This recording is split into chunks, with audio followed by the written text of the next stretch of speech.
Welcome, welcome, welcome, Ragers.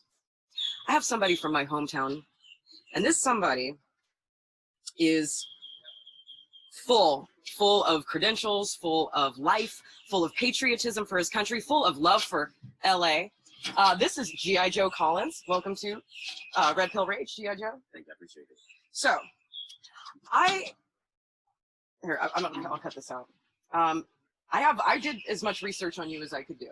And there are so many amazing things that I wanted to highlight, not just about what you're doing now, your fight with Maxine Waters, but then also, you know, just your past and just kind of, I had a couple questions about who you are. Okay.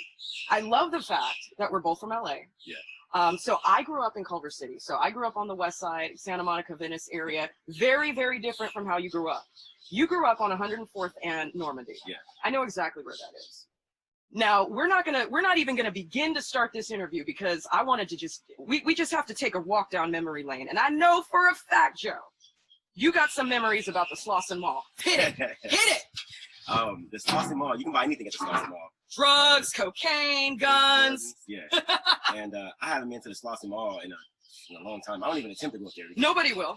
Last time I tried to go up there, they had a shooting at the Slauson Mall in the parking lot. I was like, okay, that's everything I need to know about it. That's basically, but it's been that way since we were kids. And I'm only 4 years older than you. Yeah. So it's been that way since we were kids. There's always been violence in that area. Nipsey Hussle got murdered in that area. You know, I've seen a ton of crime in that area. There's it's been built up somewhat, but not that much. But this is the neighborhood that you know. Tell us more about it. When I was younger, it was normal. You know what I'm saying? There was like gang violence and all that stuff. That was my norm growing up. But, you know, after our house was shot up in a drive-by, we moved out and moved to Texas and then joined the military, 13 and a half years, traveling across the country, across the world. That ain't normal at all. And it's crazy. I hear a lot of people say, I don't want my kids to grow up like I did, yet they continue to keep their kids in the same environment, which is contradictory to what they just said. Right. But, you know, that's why I'm coming back and running for Congress there. I love it. Improve it. I love it. I love it. So, I mean, it pretty much, we're going to get to Maxine Waters in a little bit, but I did want to talk a little bit about your Navy service, and it's quite impressive. Yeah. I myself am an Air Force brat. I come from a long line of military, ex-military veterans. My grandfather was in the Army. I have a Navy aunt. I have a Marine aunt. I have an Air Force aunt. I have a uncle who was in the Army, and then my mother was in the Air Force as well. My father was a jet engine mechanic. Okay. And you worked on an F-18, an E-6, and a Seahawk. Yeah. Tell me more. My first duty station was in Lemoore, and we were on the fighter jets. And I didn't really understand what it is I was doing until we actually went to the boat and I saw, you know, what it is that we were doing, like the mission. And I was like, wow, these are the things that I work on. Then you watch the news, F-18 Super Hornet came through and, you know, attacked this area or attacked that area or destroyed this or destroyed that. And I was pretty impressed. Then I transferred to Oklahoma, and we worked on the E-6. It's equivalent to a 737, 4 inches, huge plane. We did reconnaissance. And so there I was actually boots on the ground. So when we went to Iraq, I was boots on the ground at Iraq doing reconnaissance for Army and Marines. After that, I ran the #1 recruiting station in NRD Dallas, #2 in the nation. Then San Diego, I worked on the E-6. Oh, okay. Okay. So yeah, you weren't even that far from home. Nice. There is one more thing, and I don't think you've talked about it. Maybe you have, maybe you haven't. But this kind of it warmed my heart to hear this. You were a counselor for, basically, you were a military SVU counselor. You were a counselor for rape victims in the military. Tell me about that. Yeah, I was a sexual assault and rape victim advocate. So what they do is when you are that, you are a counselor, you are licensed, but they give you an entire region. And when I was in Oklahoma, that's where it started. And so I had I had all of Oklahoma and like neighboring states. And then when I moved to Texas, did the exact same thing. I had the entire state of Texas plus Louisiana and Oklahoma at that point. And it's just like a scary situation when it's nighttime, you get that phone call, I've been raped, I need help, you know, and then you have to go meet that person, take them to the hospital, be with them. And these are service women that are experiencing this? Anybody that's military related, you know, so anybody, if you weren't in the military, but you were raped by a commander or commanding officer or something like that, then you were one of the people who I saw. These are also people who were in the military, guys and girls. Right. You know? And it's kind of strange to hear men say that I was raped, you know, because people think that men can't get raped, but it happens on a regular basis. Happens in jail every day. And so yeah, it's just a scary situation, but you have to have an unbiased opinion about the situation because you get the entire case files. So you get the entire case files, and so you know what happened, you know, and sometimes, you know, people are in the wrong and sometimes they're not in the wrong. And it's just remaining unbiased, not trying to say this person did that, even for the person who assaulted your victim. You can't even place the blame on them. You have to be unbiased 100%. And so it taught me a lot about life. I feel, you know, it's funny you should use the term unbiased. And I'm gonna backtrack to Maxine, but I'm gonna go forward to a note that really stood out about you in researching who you are and listening to your interviews on other networks. You consider yourself a Joe Collins Republican. Yeah. And when you mention your experience in terms of having to remain unbiased, neutral, be compassionate, but then also wait for the facts. Mm-hmm. And I'm already seeing that and how you're using that in the way that you want to lead. Yeah. So let's talk about what is a Joe Collins Republican, because you're a little different than the rest of the people we have here. Tell us how. So the reason why I say I'm a Joe Collins Republican is because I don't want to be controlled by anybody. And I feel like God gives everyone the ability to make their own choices. And so if God gives people the ability to make their own choices, who am I to try and force you to change your mind and agree with the same things that I agree on? And so I'm not an establishment Republican because there are a lot of things that they do that I don't agree with. A lot of things that they say that I don't agree with. And I'm not a Donald Trump Republican because in the military, they taught me to support every single president, regardless of the political party affiliation. And, you know, just the same, it's a lot of things that he do that I like, and it's a lot of things that he do that I don't like. But I don't want to be controlled. I don't want to be grouped. I don't want to be put in a box by anybody, whether it be Democrats or Republicans. And so when people ask me, what type of Republican are you? Are you establishment or Donald Trump? I'm like, no, I'm Joe Collins Republican. I'm a free thinker, and I'm a man at the same time. And so I'm an alpha male. And you're unbiased. Yeah, so I love it. I don't want to be grouped with anybody. I love that. I love that. And you know what? You are the new hope, because there's going to come a day, and everyone knows I love Donald Trump, but there is going to come a day where he's going to leave office. Maybe Don Jr. will run. I hope Ivanka wants to run. But when the Trumps, when America gets the Trumps out of their system, we have to ask ourselves, what is next? What is the future? And it's people like you, people like Brandon Strock that I really believe in, because you really are more purple. You really do see everything from both sides. You've lived enough life. You're not, you know, you didn't grow up Republican. Maybe you grew up Democrat. You saw what the Democrats were really doing. The scales have been pulled off your eyes, but it's like, what's next? What's best for the future? And after this war is over, because we definitely need to defeat all Democrats, point blank period. That's my opinion. But after this psychological civil war is over, we need people like you who do have those values, who do see things from both sides, and who are looking to what's best for all, not what's best for my values or your values, what's best for all. So I really respect that about you. I'm gonna tell you a quick little Maxine Waters story, and I just want everyone to know, okay? So I ain't gonna lie, you know, I don't really have anything in my past that I'm worried about, but I will say I did get a ticket that I didn't pay, and I did get a bench warrant very briefly. And when I found out I had the bench warrant, I had to go to the airport court on Century Boulevard. You know where Century Boulevard is. I had to go to airport court to go pay it off, okay?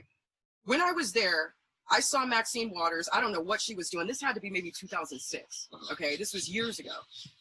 I saw Maxine Waters, and I never really had much respect for her, but it's also because I didn't live in that district and I didn't know much about her other than she was just Auntie Maxine, the old black lady that was supposed to be some pioneer in politics, but I didn't care for her. Yeah. And I just remember there being so many young women there that were just enamored with her. And I could not believe she's like the worst celebrity ever. She was so nasty to all of these women who wanted to talk to her constituent. I mean, airport isn't technically her district, but it's close enough. Yeah. Okay, I mean, it's close enough to the South Bay. It overlaps. So, you know, all these young ladies who wanted to talk to her, and she just would not give them the time of day. Maxine Waters is you talk about Hillary being a nasty woman. Maxine Waters is a nasty woman. Yeah. She is a crow. She is a hag inside and out. They say good black don't crack. Well, hers has been cracking for 30 years. She's nasty. She's ugly. And her ugliness on the inside reflects on the outside. So I just wanted to share that story. But you yourself had an incident with Maxine Waters when you threw a back-to-school event. Can you tell us about that incident? Yeah, she sent some of her, I don't even know who these people were. I wouldn't call them gang members because I grew up in gangs. These people weren't gang members. But they were like, they wanted to be thugs. They wanted to be hardcore. And they came to my event. One guy had 2 guns and another guy was trying to say stuff to start fights. And I guess they didn't realize that even though I served in the military, I'm still from the streets, right? And we're in an area called the Vermont Corridor, which is one of the most dangerous areas in South Central Los Angeles. They call it Death Valley, or Death Valley, whatever you want to call it. Vermont and what? Vermont in 87. That seems, yeah. Yeah. About right. And so, I mean, this is one of the first times I had ever had anybody from her campaign come and try to start trouble, but she does on a consistent basis now. But I mean, like, we let those dudes have it. We didn't fight them. But I talked some trash to him, and then after we got him calmed down, and I started explaining a lot of stuff to him, you know. And then some of the dudes quit. They quit working for her. She got this one guy that works for her still, he comes to the event, and I just gave up talking trash to him because I understand that he's only in it for a check. But if he came to our campaign, we'll pay him good. You know, right? We got like 73 people that work for our campaign. They all get paid pretty good. But yeah, this happens on a consistent basis, and I'm unbothered by it now. So, all right. So I just want everyone to know, when we see Maxine Waters online, you know, there was a video of her, you know, she's always talking about impeachment, reclaiming my time, and all this stuff, and all these, you know, clips, especially, you know, when we were having problems, you know, in 2016, 17, 18, you know, she's basically inciting violence when she's, you know, telling her constituents, telling these Antifa members, you know, harass Republicans in their job, harass Republicans in restaurants, harass them in gas stations. She actually lives that. Yeah.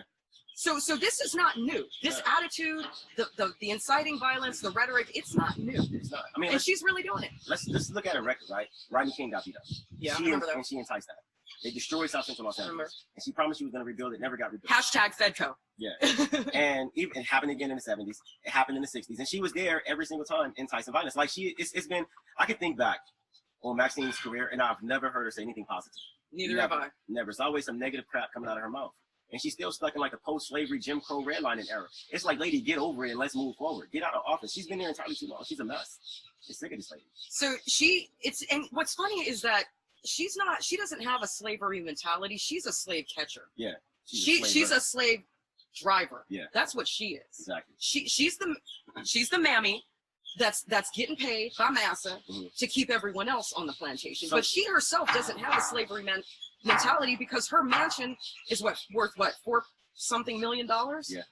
And where exactly does she live again? Around the corner from the mayor of LA. And where do they live? Hancock Park. She got another house already. Okay, so she's off of Wilshire. Okay, she's off of Wilshire and telling everyone else how to live. We're gonna build projects for y'all, but I got a mansion. You know, like, get out of here. Like, nobody wants projects anymore. We saw the destruction that comes with projects. I don't want to talk too much about your discharge, but I do want you to explain briefly how the beef between you guys started, because I believe she said something disparaging about your discharge. Yeah. So we had this dude, Omar Navarro, who's running for Congress, and he's a human troll. And so he started the rumor that I was dishonorably discharged from the military. And so after we beat Omar Navarro in the primary, she started saying the same thing. And knowing it's not true, we sent her a letter, tell her stop saying that stuff. And she didn't do it, so we filed a lawsuit against Maxine for defamation, slander, and all that stuff. It's a criminal lawsuit too. Good. Explain briefly, just for the record, the gray area military standards and the administrative separation. Yeah. So when I got involved in politics, I became a presidential candidate. And now military can't get involved in partisan political activities. But if you do, you have to send a request to the Secretary of the Navy. So I became a presidential candidate first when my paperwork got approved, then I sent my request off. And so, I took an administrative separation, and the choices were to stay in politics and leave the military, or drop politics and stay in the military. And I'm like, well, 13 and a half years, incredible service. I'm highly decorated and everything. I'll just drop the military and I'll head straight into politics. So I took a general under honorable conditions discharge. And Omar Navarro partnered with Maxine Waters to say that it was a dishonorable discharge? Yeah. And they didn't have any facts other than that? No, Maxine could have easily looked at the public record and saw that I had a general under honorable conditions discharge. She could have easily. She's in Congress. She is one of the people who makes policy for military. Right. You know what I'm saying? So I thought it was pretty dumb for her to run that narrative. I mean, at this point, they'll say anything. Exactly. They'll say anything. I'm unbothered because I think that if you have to lie on somebody, like her first commercial, she said my name 6 times, right, in 1 minute. And if you have to lie on somebody to defame them just so you can continue to win, that tells me, 1, I'm winning, and that tells me, 2, you've done nothing. You know, because if I was an incumbent, I would run on my record. We are doing this. Let's continue the good work. Come on, guys. The positive message you can never hear. You know, that's what I would do. But she don't have a positive. He's a Trump puppet, and he's Trump's this, and he's going to dismantle Social Security, and he's working to do this. And I'm like, that never came out of my mouth not one time. Actually, I'm a financial planner, and I know Social Security is trash, you know, but I would never dismantle it. Even with the Affordable Care Act, the mandate to force people to get on it is what causes the cost to be high. So yes, I would remove the mandate, like it's already been done. But you know, low cost insurance and healthcare is important for everybody. So it's kind of, and I spoke about this plenty of times, so it was dumb for her to say it. So she doesn't do research either. That's why we need to improve our education system. Maxine Waters can't read. No, she cannot read. And you can listen to her commercials and tell she can't read. Okay. Reclaiming my time. Better reclaim that education, reclaim them ABCs. Yeah, I'm not gonna say it. She got to do it. But I mean, that's a product of the education system that she's been pushing. She can't read. She don't want anybody else to read. So. Man, I'm telling you, dude, she is a slave catcher.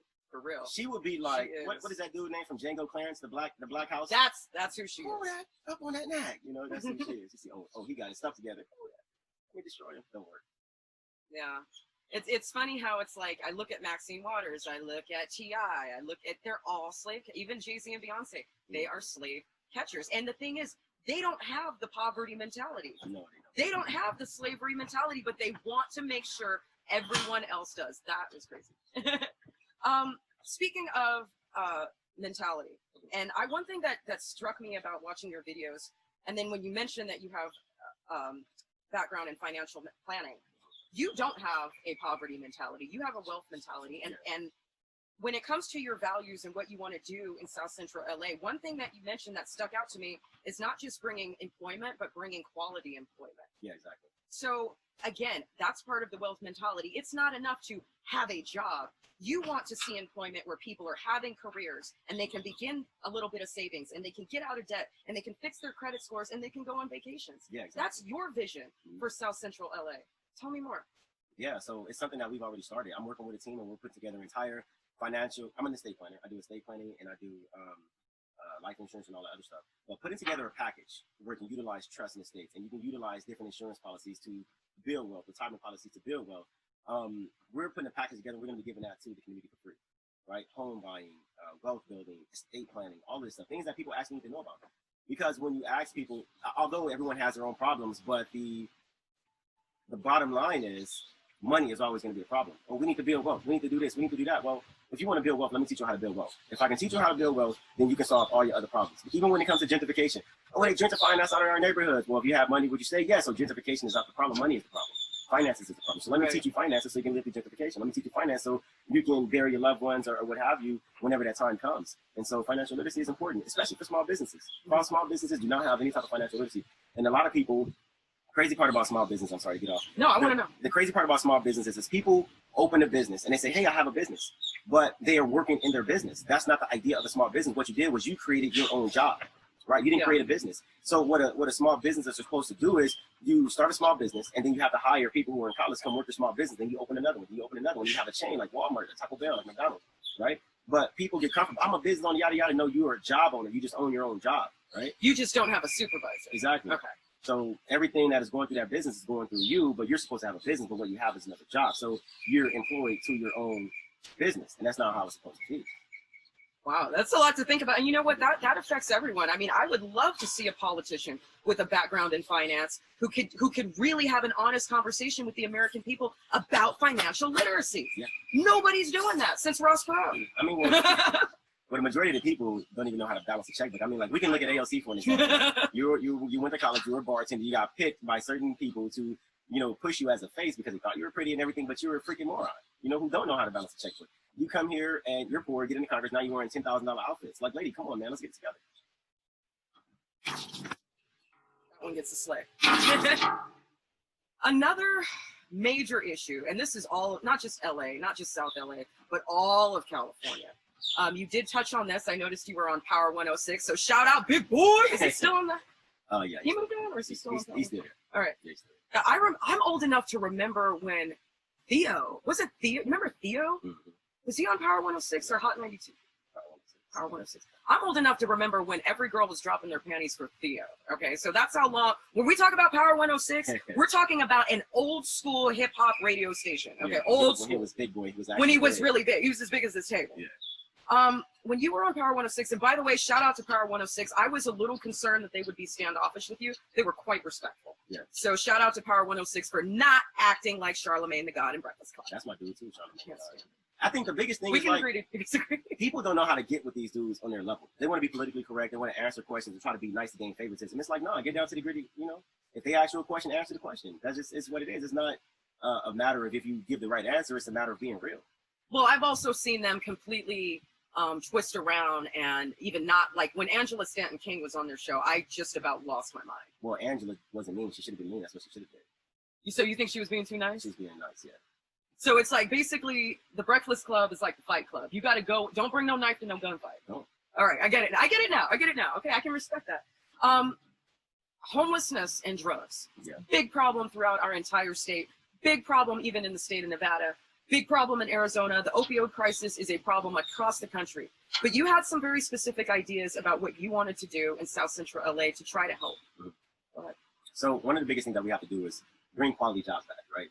And we have to attack the state of California to lower the cost of living. Taxes and development attribute to the increase in the cost of living. And so we have to attack that. We have to remove a lot of restriction when it comes to development, because with the restriction comes cost. And what developers do is they take the cost and they put the cost down to the people who are going to buy that development, our homeowners or renters who are going to be living in those properties. So we have to be able to attack California, remove the amount of taxes that we pay, and remove the restriction on development. Bring quality jobs back into our community so people can actually have money at the end of the month instead of month at the end of their money. And we also we also have to reopen mental health facilities. This is so important, and we have to encourage. Yeah, and I don't mean like when people think about mental health, they think about insane asylums. Like, we don't need that. We need actual mental health treatment, so people who have mental health illnesses can get the treatment that they need, so they can become productive members of society again. You know, and that's one thing that we don't have anymore.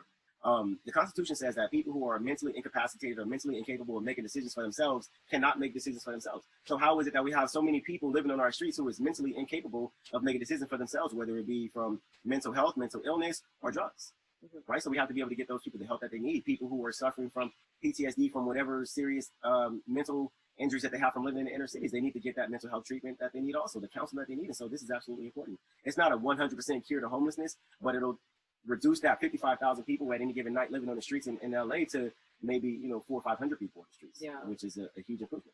Beautiful, beautiful. I love that, and that's something that specifically affects my heart. I lived in downtown LA. I lived on Spring Street for 3 years, and I had a business on Spring Street too. And every morning, you know, there'd be piss in front of my unit, or someone sleeping in front of my unit, and I've almost completely lost my compassion. Yeah. But I'm just be honest. My followers know how I feel about the homeless. I myself was homeless in the Bay Area, working at not a golf course as nice as this, but I did work at a country club in the Bay Area. The minimum, the membership there was $100,000 a year. I was working 40 hours a week, and I was sleeping in my car, and nobody knew. Yeah. So there are various levels to mental health. I mean, there are different types of homelessness. And, you know, I really want to see a world where we can take care of the homeless, but then, like you said, also take care of the housing crisis, take care of the job issues, take care of the illegal immigration that drives down the wages for blue collar workers such as myself. And I think, you know, we can have an improved quality of life, because I was the type of homeless that you didn't see. And I mean, as far as I'm a little bit of a jerk, but other than that, I don't have any major mental health issues. Very self-sufficient. And there's a lot of people who are homeless who are not just on the street. They're living in their cars, or they're lining up at shelters at 4:45 every single day to try to get beds, or they do work full time, you know, but all their money is going to child support or alimony, or some DUI that they got to pay back or something like that. So, I mean, for you to understand that it is a combination of drug rehab and bringing quality jobs back, you know, that's something that no other politicians really talk about. Yeah. It's very frank. Thank you. Well, if you've been in office for a long time, it's impossible for you to talk about it, because it puts a big eye on leadership. Yeah, because then you have to turn the mirror and look at yourself, and that's something that, you know, the leadership in California will never do. You've raised a lot of money, Joe. You've raised over. I saw one number at 3.1 million and another at 4.3. You've raised a lot of money. You have a lot of support. I saw a video of you with Joy Villa. That's my girl. I just saw her in Washington, D.C. praying for the president outside the hospital. Beautiful voice, beautiful woman, good Christian values, body like a goddess, and that dress.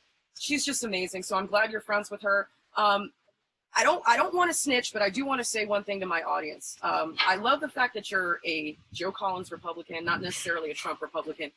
I want my audience to know that Republicans can be just as cliquey as Democrats. And we don't want to lose valuable players like this because we're being cliquey.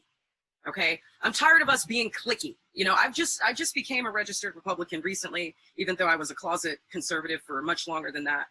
And I even see it. You know, you say one wrong thing on your Twitter, you say one wrong thing on your Instagram, you lose, you know, a third of your followers who are supposed to hold the same values as you do. But let me tell you something like this, though. I say what I want to. If you don't like it, I don't care, because they're not giving me money for my campaign anyway. You know what I'm saying? So what is a bunch of followers? The people who support me are the silent majority who ensure that I have, you know, $4.3 million or whatever. You know, and I don't have money from PACs. I got money from people. So whenever my campaign is insolvent, then I'll know I must have really said something wrong. But as long as we killing it and we hiring young people and, you know, we're giving back to the community, I don't care what they say. Doesn't matter to me at all. Some things I agree with, some things that I don't agree with. You know, like criminalizing black men. I don't agree with criminalizing black people. I don't care who you get killed by. Dying is dying, and there is no statute of limitation. There is no right or wrong way to die. When you die, your hearts go out to the families of the person who died. You know, we don't have to criminalize every single person. That's one of my biggest things. What was the point of President Trump passing criminal justice reform just to continue to criminalize people who have criminal backgrounds? That's the most ignorant thing in the whole entire world. So I don't have to agree with anybody. And I don't care if they like me or not. They got to vote for me anyway. Because they don't have a choice. It's me or Maxine Waters. You got to vote for Maxine Waters because you don't like what I said. Whatever, cool. I'm going to win anyway. That's right. That's right. I love that. I love that. You know, you have a very independent spirit, and I love that about you. You have a Sigma personality. I'll tell you what a Sigma is later. I'll tell you guys what a Sigma is later. You have a Sigma personality, and you really truly are an alpha male. And this, ladies and gentlemen, this is what we need: independent thinkers, purple thinkers who are on the right side, but mostly purple, but also on the right. That's what we need, and we need individuals like this who are ready to take on the establishment. See, this guy's not scared. This guy's been, you were in Operation Iraqi Freedom. This guy's not scared. But Maxine Waters has a lot of people intimidated, but you're not. So thank you, and I wish you the best on your campaign. If I was still living in LA, I would make sure to vote for you, but I'm not. I'm registered up in Oakland, and it's a whole battle up there. You guys, it's a whole battle. Real quick before we go, I want to know what is your do you have a hidden talent? Something fun for the audience to learn about you. Yeah, I like to ride horses. I can break horses. I broke a few horses whenever I was in Mexico, and I fish, and I like to sing. Okay. All right. Well, I mean, when I get my voice back, it's all karaoke night. All right, cool. I am like the karaoke queen. I actually can sing, but I lost my voice yelling at Antifa. Oh wow. Yeah, but it used to be better. Joe, just real quick, tell me the utopia that you want to see for South Central. A realistic utopia, a feasible utopia. I don't know about utopia, but I can tell you that I want to improve the quality of life of the people who live in the communities. So my plan is I have 5. Most people say, no, only have 3. Let me have 5 because you can't have one without the other. I want to rebuild the infrastructure of the district to support the expansion of small businesses and housing that people can actually afford. I want to improve the relationship with the law enforcement. We're working on these things already. I want to bring quality jobs back to our community, overhaul education and financial literacy. Beautiful. It's a start. You know, once we get people on the right track and building wealth and living comfortably, then we can tackle major issues. I love it. I love it. And those are issues that are nonpartisan. Those are issues that everyone can get behind. There's no agenda behind this other than improving the quality of life. That's the only agenda we want. Yeah, for sure. How does everyone find you or donate to your campaign? So my website is joecollinsforcongress.com. Donations are important. We have to win up until November. And you can follow me on Facebook and Instagram at Collins for Congress 43 and Twitter, Joe Collins 43. Beautiful.